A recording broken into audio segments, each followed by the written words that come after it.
एक दिन मोटू और पतलू शहर फुरफुरी नगर की गली में घूम रहे थे। मोटू को बहुत भूख लगी हुई थी। वो बार बार कह रहा था, पतलू मुझे समोसे खाने हैं, अभी के अभी। पतलू ने हंसते हुए कहा, मोटू तुम्हें हर वक्त समोसे ही क्यों याद आते हैं? और वो शहर में समोसे वाली दुकान पर पहुंच गए। वहां पर समोसे की प्लेट खाली थी। दुकानदार समोसे की प्लेट लेकर आया तो एक बंदर समोसे की प्लेट छीनकर भाग पड़ा।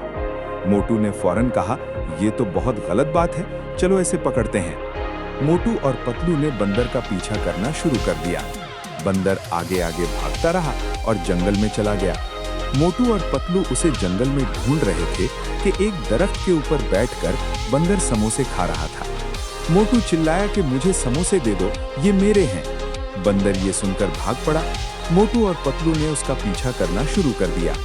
बंदर शरारतें करता और भागता हुआ एक दरख्त पर चढ़ गया और मोटू को समोसे वाली प्लेट दे दी। मोटू खुश हो गया।